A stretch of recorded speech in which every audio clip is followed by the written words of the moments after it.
Hi, welcome to 1500ESPN.com. Senior editor Derek Wetmore, Vikings beat guy Andrew Krammer. Devastating loss for the Minnesota Vikings today as they start their season off 0-3, losing to a Cleveland Browns team that everybody thought was phoning it in for the season. This looked to be an easy win for the Vikings, and sure enough, they came out and lost to the Browns. Andrew, a couple concerning things about this game, chief among them. According to KSTP's Darren Wolfson, no team has made the playoffs after an 0-3 start to the season in the past 14 years. Take us through what the reaction was like in the locker room following the game.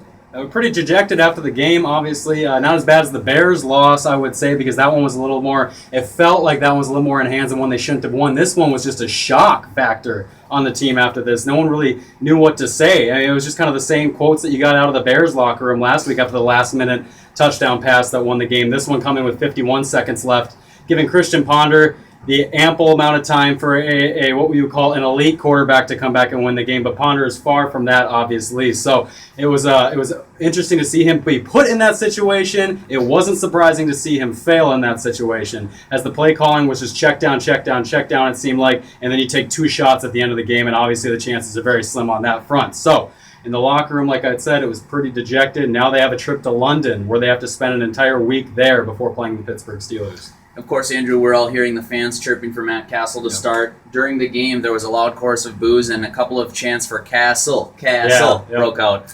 What was the reaction to the players in defense of Christian Ponder, and how did Christian Ponder react after the game? Everyone defended Christian Ponder, and Ponder got asked the direct question, hey, is there any doubt in your mind that you're going to be the starter next week in London? And he said, yeah, there's absolutely no doubt. So they're behind Ponder. They see no need to pull him out. They see no need to play Castle after this game. Ponder did come out and throw for 42 pass attempts, completed 25 of them, got 228 yards on those, threw one interception that was directed toward Jerome Simpson. Another one thrown Simpson's way that was picked off. It's just interesting to see because they're not all telegraphed, they're not all the same play, but it seems like whenever he goes to Simpson, half of those are getting picked off.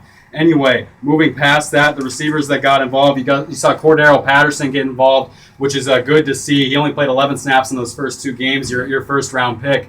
So it was good to see him get involved. He took out an end around. He caught a few passes. They took shots downfield to him. He had a 34, yard completion in that first half. It was good to see, but you saw none of that in the second half. And they had 2 3-and-outs when they had the lead with 27-24. They just needed to waste clock, and they had 2 3-and-outs that took a total, I believe, 3.5 minutes off the clock. And that's just, you can't have that at all. 2 drives go 3.5 minutes when you're trying to seal the deal. Let's put the defense right back on the field after they just got done winning you the ball back. And then also, the defense takes the ball away 4 times in this one. Right. You get 3 interceptions. Brian Hoyer, your third-string quarterback for the Browns, throws 52 times. I don't think anyone would have guessed that, but it was because it worked. Vikings kept going in the nickel package. They kept getting beat by Hoyer, especially that tight end, Jordan Cameron, who catches 3 touchdowns, including that final one that was the dagger that lost in this game.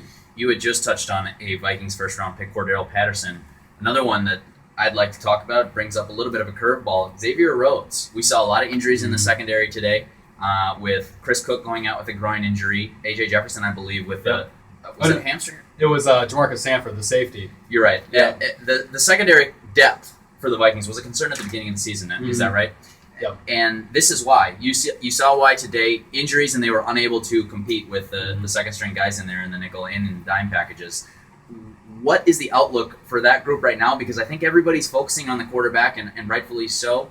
But the secondary was a huge concern for the Vikings today, too. It really was. And Frazier, obviously, after the game, downplayed both the injuries to Cook and Sanford, but they weren't able to finish the game. That speaks enough to it because you needed that secondary member in there, whether it was Cook, whether it was Sanford. You needed the more experience. And Sanford was already having a bad game to begin with, so don't feel too bad about his loss right away in this one. He got beat for a tackle on a 22-yard end around to Josh Gordon, and then was beat various times downfield. So he was having a bad outing anyway. Chris Cook, he's in there for like a series, and then all of a sudden he's out. His health is a huge factor in this. So you have Marcus Sherrill stepping up after you brought up rookie Xavier Rhodes comes in, and they seem to not be comfortable playing him on that right side, because whenever he was in there, he would only come in a nickel, and they would put Marcus Sherrill's in there with Josh Robinson as your other corner. Sherrill's is your 5th guy on that depth chart. So if he's going to be playing in there instead of your rookie, it makes you wonder how far along he really is in the playbook. Sure. Lots of criticism to get to for the Vikings. We'll have plenty of time this week to break down some of those shortcomings, and the Vikings are taking off for London on Monday. Yep. What everybody's saying in the locker room is that's going to be an awfully long flight across the pond, and I think they're going to struggle to come to terms with starting off 0-3. But as Adrian Peterson said in the locker room after the game, you have to turn the page and try and get ready to go win a game in Week 4. But things are getting away from the Vikings very early in this season. Very quickly. Check back to 1500 ESPN for all of our updates following this game. Thanks for coming to 1500ESPN.com. For Vikings guy Andrew Krammer, Senior Editor Derek Wetmore.